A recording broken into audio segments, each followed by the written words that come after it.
하나님의 부르심. 저는 원래 중국에 어학연수를 하러 갔습니다. 계획대로라면 그해 7월이면 한국으로 돌아올 예정이었고, 그런데 유학원을 통하여 총 15명이 중국을 어학연수를 갔습니다. 그 중에 10명은 어학연수를 갔고 5명은 중의학을 공부하러 갔습니다. 저는 의학에 관심이 없었지만 그해 2월 말부터 저에게는 이상한 일들이 반복적으로 일어났습니다. 특별히 제가 찾아가는 것도 아닌데 식당에서, 도서관에서, 기숙사에서, 아니면 길거리에서 중의학을 공부하러 온 사람들과 자주 부딪히고 만나는 일이 계속되었습니다. 뿐만 아니라 어학 공부를 도서관에서 할 때마다 고려 대사전이라는 중국어 사전이 이렇게 두꺼운 게 있어요. 그 사전을 펼치면 거기에 중의라고 써 있는 글자가 저에게 각인이 되어서 반복적으로 제 눈에 먼저 들어옵니다. 매 페이지마다. 처음에는 그저 우연이라고 생각했지만 이런 일이 계속 반복되자 하나님께서 무언가 말씀하시는 것이 있는 게 아닐까라는 생각이 마음에 들어서 그때부터 기도를 하기 시작했습니다. 그렇게 마음이 흔들리고 뭘 해야 될지 갈팡질팡하던 어느 5월, 도서관에서 공부하는 중에 또다시 그런 마음이 들었고, 또 사전을 펼치는데 중의라고 써있는 말이 저에게 각인이 되어 눈에 들어왔습니다. 그 순간 마음 깊은 곳에서 이런 갈등이 올라왔습니다. 내가 정말 중의학을 공부해야 하는가? 아니면 이건 그저 반복된 우연의 일뿐인가? 그날 저는 도서관에서 기도하며 주님의 뜻을 구했습니다. 제 인생이 바뀌어야 되는 시점이기 때문에 굉장히 중요한 시기였었죠. 그때 마음에 강하게 울리는 하나님의 음성이 있었습니다. 우리가 생각하는 하나님의 직접적인 음성이 아니고 장수야 이걸 공부하여라 하는 그런 마음이 아니었습니다. 내가 너를 지명하여 불렀다는 말씀, 그 말씀이 제 머리에 스치듯 떠올랐습니다. 그 순간에 저는 아멘, 그럼 제가 한번 해보겠습니다 하고 도서관에서 밖으로 나왔습니다. 그 순간 중국은 1년에 3분의 2 이상이 하늘이 회색입니다. 공기가 안 좋아서. 그런데 그날은 하늘도 파랗고 나무도 비 온 뒤에 햇빛에 비치는 나뭇잎이 더욱 초록색이 나는 것처럼 나무도 그렇게 빛이 나는 것처럼 보였습니다. 그래서 하나님이 기뻐하시는구나, 하나님께서 나를 중의학의 길로 부르셨구나 라는 확신의 마음이 들었습니다. 그래서 저는 방향을 바꾸고 중의학 공부를 하기로 결심하고 본과 과정을 마친 후 석사 과정을 공부하다가 국가시험을 준비하게 되었습니다. 다음 장면에 언능 안 넘기면 떨려요. 네. 국가의사고시는 이틀에 걸쳐 실기시험을 먼저 합격한 뒤에 필기시험을 볼 수 있습니다. 저는 실기시험을 마치고 나서 필기시험을 준비하기 위해 아내에게 피자 가게를 하고 있던 아내에게 양해를 구하고 집을 떠나 따로 방을 얻어서 3개월 동안 공부하기로 했습니다. 그 시간은 제가 아내에게 지금도 가장 미안하고 감사한 시간입니다. 가게를 그저 맡겨만 놓고 간 게, 그 시절 제 하루는 매일 똑같았습니다. 새벽 4시 반에 일어나서 세수하고 30분 동안 큐티로 말씀을 나누고 사과 하나 먹고 그런 뒤 공부를 했습니다. 식사 시간을 제외하면 하루 종일 책과 씨름하는 그런 시간이었습니다. 그 다음 장면에 시험은 토요일과 4번째로 넘어가 주세요. 시험은 토요일과 주일 이틀 동안 오전과 오후에 나누어서 시험을 보게 됩니다. 특히 주일 시험을 보느라 예배를 드리지 못한다는 사실이 마음 한켠에 무겁게 남아 있었습니다. 시험 당일날 새벽 4시 반에 평소처럼 일어나 큐티로 욥기서를 묵상하는데 그날따라 말씀 한 구절이 저에게 강하게 들어왔습니다. 오늘 바로 읽었던 그 말씀이었습니다. 주께서는 못하실 일이 없사오며 무슨 계획이든지 못 이룰 것이 없는 줄 아오니. 이 말씀을 딱 읽는 순간 하나님께서 제게 이 시험을 내가 책임지겠다라는 확신의 마음이 차올랐고, 그 순간 눈물이 핑 돌았으며 저는 이 말씀을 붙잡고 시험장으로 갔습니다. 토요일 시험은 무난히 마치고, 주일 오전 시험이 어려웠지만 그것도 잘 마치고, 주일 오후 시험에서 뜻밖의 어려움이 찾아왔습니다. 다음 장면. 큰 어려움이 3가지가 있었습니다. 시험을 볼 때 저는 맨 앞자리에서 시험을 보는데 앞에 있는 감독관이 앞에서 다리를 계속 이렇게 떨고 있는 거예요. 그래서 그게 너무 신경 쓰여서 다리 좀 떨지 말아달라고 부탁을 했습니다. 정중하게. 또 하나는 제 옆자리 뒤에 앉은 사람이 계속 코를 풀면서 가래를 뱉는 겁니다. 이게 계속 반복이 돼서 그것도 신경이 쓰이고, 그런 와중에 또 다른 감독관은 자꾸 떠드는 게 너무 시끄러워서 제가 또 부탁을 했습니다. 조용히 좀 해달라고. 이런 상황 속에서 답안지를 다 옮기지 못한 채 시험 종료 벨이 끝났습니다. 저는 아직 시간이 있다고 생각했지만 앞에 감독관이 제 답안지를 먼저 빼앗으려 했습니다. 아마도 제가 뭐라고 해서 삐져서 그랬던 것 같습니다. 매번처럼 벨이 울리면 저쪽에서부터 시험 답안지를 걷어왔습니다. 저는 이쪽 끝에 2번째 줄에 있었고, 그래서 저는 저쪽부터 걷어오면 될 거라고 생각을 했습니다. 그런데 입구부터 걷는 게 아니냐고 제가 감독관에게 얘기를 했더니 안 된다고, 감독관도 답안지를 붙잡고 저도 이 답안지를 붙잡고, 그래서 제가 그랬습니다. 문제지를 보지 않고 답안지에 찍기만 하겠다. 내가 이 시험을 위해서 8년을 공부했다 라고 했더니 지금 안 주면 빵점 처리다 라고 하더라고요. 그래서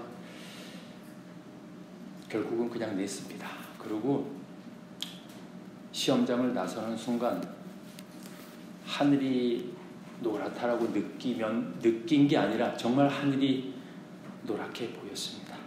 억울하고 참담하고 분하고, 정말 그때의 그 마음은 이 감독관을 어떻게 가서 나쁜 마음까지 들 정도로 힘들었습니다. 중국에서 8년 동안 이 시험을 준비했는데 이렇게 내 인생은 끝나는구나 하는 생각이 들어서 그 길로 택시를 타고 공부하던 방으로 돌아갔습니다.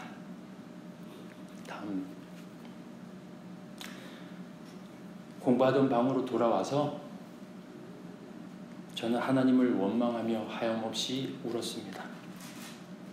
하나님, 이 공부는 제가 하고 싶어서 한 것도 아니고 하나님의 부르심을 따라 한 건데 도대체 이게 뭐냐고. 이거는 제가 여기 쓰기 위해서 겸손하게 표현을 한 거고요. 제가 하늘을 우러러 소리를 지르면서 원망을 했습니다. 이불을 뒤집어 쓰고 악을 쓰다가 또 답답해서 이불을 던지고 또 소리를 지르면서 울면서, 그렇게 울다 그날은 주일 저녁이고 아내에게 전화도 하지 못했습니다. 그냥 너무나 원통하고 억울해서 울기만 했습니다. 주일 저녁 교회를 찾아가서 예배를 드렸습니다.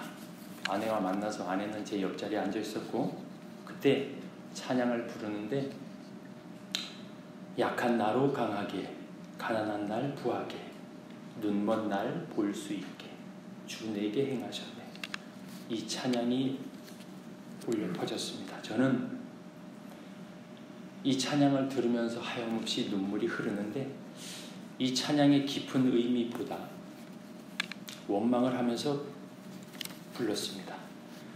약한 나를 강하게 해주기 위해서 공부한 게 아니냐, 가난한 날 부하게 하기 위해서, 날 책임져 주기 위해서 공부한 게 아니냐. 원망의 울음은 속으로 삭히며 이를 악물며 울기만 했습니다.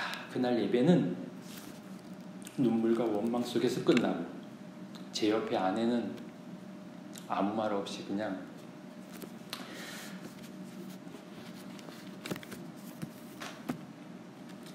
제 손을 잡아주었습니다. 그 뒤로 결과 발표일까지 3개월은 정말 지옥과도 같았습니다. 교회에서는 제가 다 시험을 본다고 아는데 교회 사람들이 좀 많거든요. 제가 성가대 지휘를 했기 때문에 성가대에 50명이 넘는 사람들은 다 이 사실을 알고 있고 창피하고 두렵고 떨려서 그 3개월의 시간은 교회 가는 것도 정말 힘들었습니다. 그런데 그래도 열심히 교회 다녔습니다. 그 다음 발표일에 친구가 결과를 확인해 보라고 저한테 말을 했습니다. 저는 당연히 떨어졌다고 생각을 했습니다. 시험이 너무 어려워서 스스로 포기한 마음이 컸었거든요. 그런데 한편으로는 시험이 너무 어려웠으니 전체 평균이 혹시 내려갔을지도 모른다는 아주 작은 0.000000001%의 희망이 50.0000001%의 희망이 있었습니다. 사람들이 많은 곳에서 결과를 확인할 용기가 나지 않아서 저는 조용히 화장실로 들어가 전화기를 붙들고 망설였습니다. 전화를 걸 용기가 안 났습니다. 하나님, 어떻게 해야 되나요?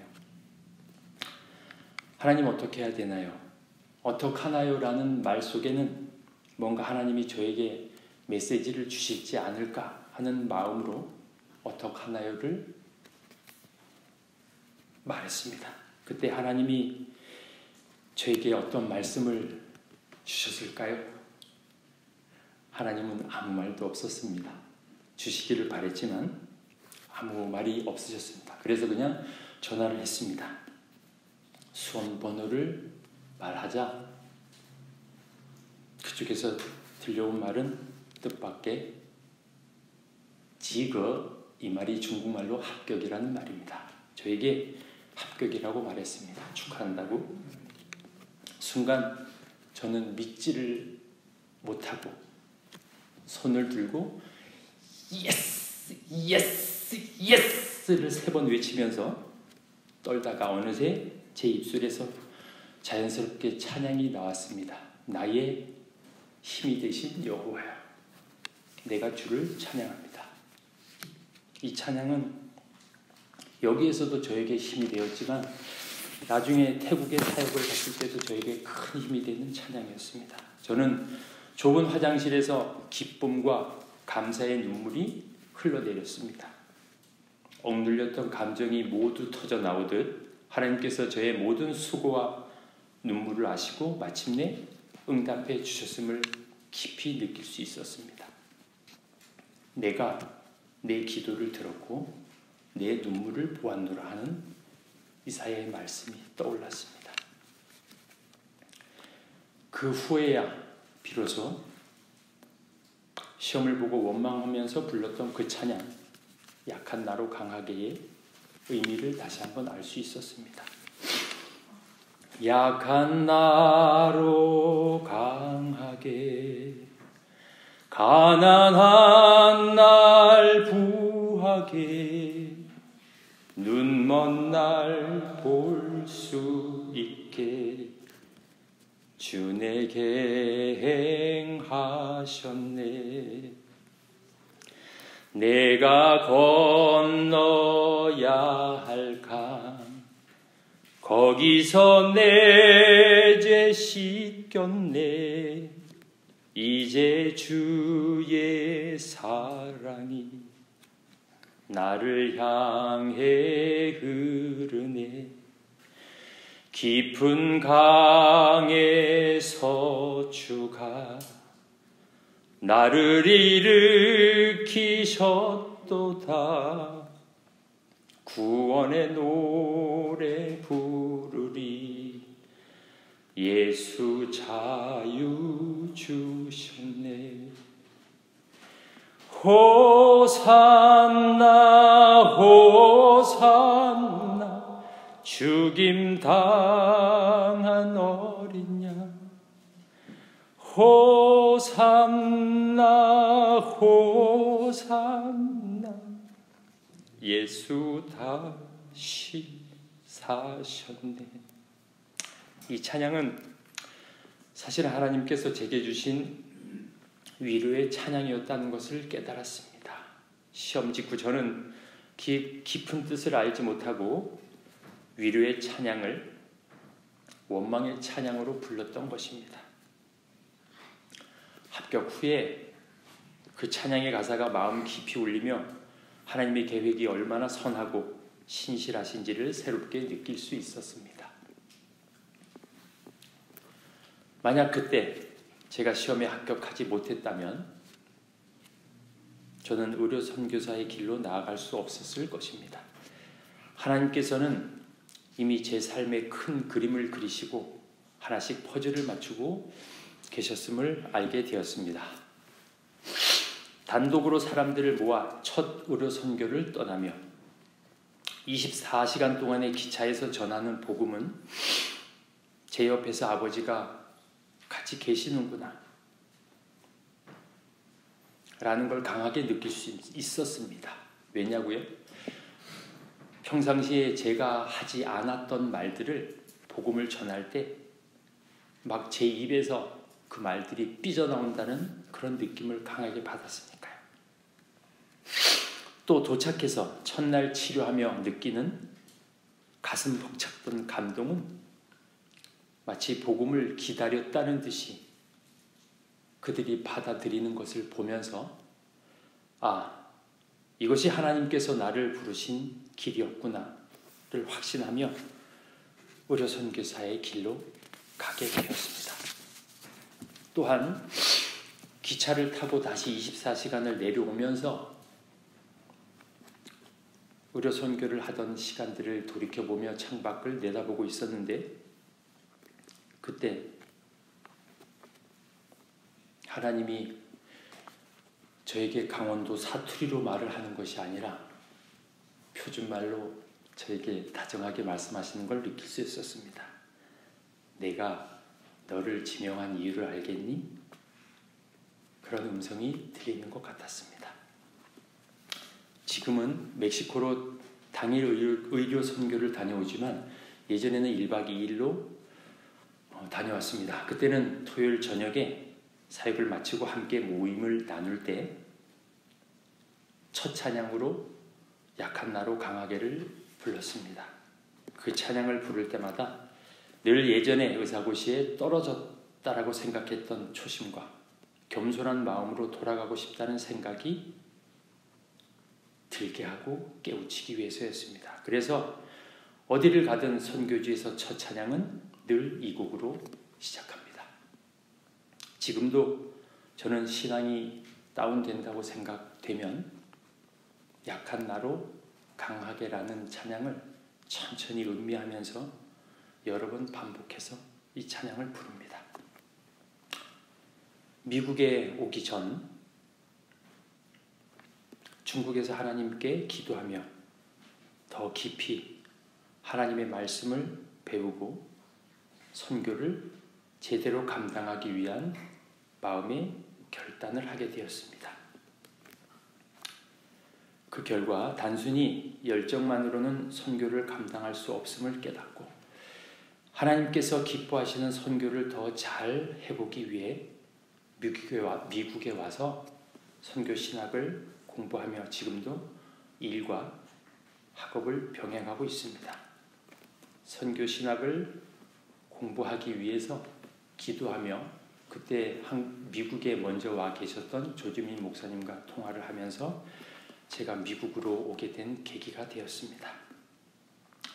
앞으로의 사명은 예수님께서 이 땅에서 하신 사역은 가르치시고 전파하시고 고치시는 일이었습니다. 저는 이걸 기억하기 위해서 가전고라고 짧게 입에서 자주 되뇌입니다. 가전고, 가르치시고 전파하시고 고치셨던 일. 그거를 다른 말로 조금 바꾸면 가자 전도하러 고 그렇게 기억을 했습니다. 가, 전, 고. 저는 앞으로도 그 주님의 발자취를 따라서 의료 선교사로 세계 곳곳을 다니며 복음을 전하며 아픈 자들을 고치며 하나님 나라를 세우는 일에 헌신하기 원합니다. 사랑하는 성도 여러분, 우리는 이해할 수 없는 고통과 억울함을 경험할 때가 많이 있습니다. 그 모든 과정 속에서도 여전히 우리를 향한 하나님의 선한 계획을 우리는 믿고 따라야 한다고 생각합니다. 여호와의 말씀이니라. 너희를 향한 나의 생각은 평안이요 재앙이 아니니 너희에게 미래와 희망을 주려 하는 생각이라. 예레미야 29장 11절의 말씀입니다.